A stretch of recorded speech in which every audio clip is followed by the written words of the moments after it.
విశాఖపట్నం జిల్లా పెందుర్తి నియోజకవర్గంలో నిర్వహించిన సుపరిపాలనలో తొలి అడుగు ఇంటింటికి తెలుగుదేశం కార్యక్రమంలో పాల్గొన్న మంత్రి అచ్చెన్న తెలుగుదేశం పార్టీ అధికారంలో ఉన్న ప్రతిపక్షంలో ఉన్న నిరంతరం ప్రజల పక్షాన నిలుస్తుంది.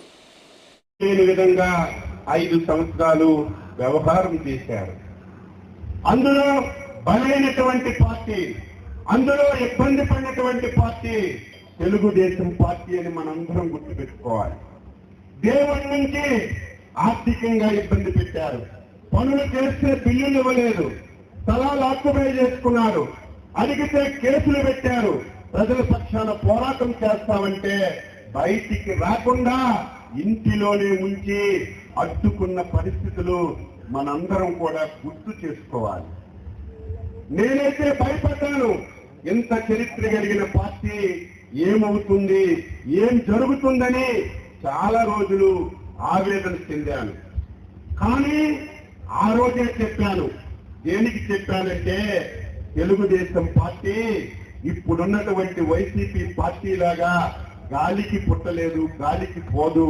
ఈ పార్టీ పెట్టింది విశ్వవిఖ్యాత నట సార్వభౌముడు నందమూరి తారక రామారావు గారు. ఈ పార్టీలో ఉన్నటువంటి కార్యకర్తలు, నాయకులు క్రమశిక్షణ ఈ దేశంలో ఏ రాజకీయ పార్టీకి లేదు. మనకి జైల్లో పెట్టిన, హత్య చేసిన, ఆస్తులు తీసుకున్న, అవమానాలు గురి చేసిన 5 సంవత్సరాలు కష్టానికి బాధకి ఓర్చి పోరాటం చేశారు. కాబట్టే మొన్న జరిగిన ఎన్నికల్లో తెలుగుదేశం ఎన్డీఏ 164 స్థానాలతో గెలిచాం. ఈ గెలుపు మా గెలుపు కాదు, నికాసైన నిక్కస్తైన కార్యకర్తల గెలుపు అని చెప్పి మీ అందరికీ తెలియజేస్తారు. 164 స్థానాలతో రాష్ట్రంలో ఎన్డీఏ ప్రభుత్వం వచ్చింది. నేను మంత్రి అయ్యాను, చాలా ఆనందపడిపోయాను.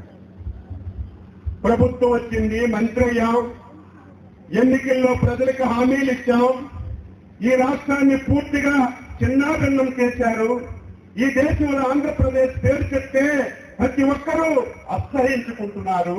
మళ్ళీ రాష్ట్రాన్ని గాడిలో పెట్టే అవకాశం దొరికిందని.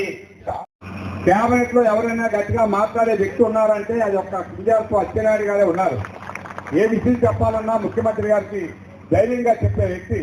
చాలా మంది మంత్రులు చేస్తున్నారు, మనకు ఇంటిపట్టకూడదు, కానీ ఒక విషయాన్ని సూటిగా చెప్పే అలవాటు చేసుకొని ఆ విషయాన్ని చెప్పగలిగితేనే నాయకుడు, లేకపోతే ఆ పదవి ఉన్నా లేకపోయినా ఒకటే. అటువంటి వ్యక్తుల్లో అచ్చెన్నాయుడు గారు ముందు వరుసలో ఉంటారు. ఈవేళ సమస్య ఎక్కడ చెప్పినా, సమస్య ఏ ప్రాంతమైనా ఏ ప్రాంతమైనా సమస్య చెప్పగానే స్పందించే వ్యక్తుల్లో ముఖ్యమైన మంత్రి అచ్చెన్నాయుడు గారు.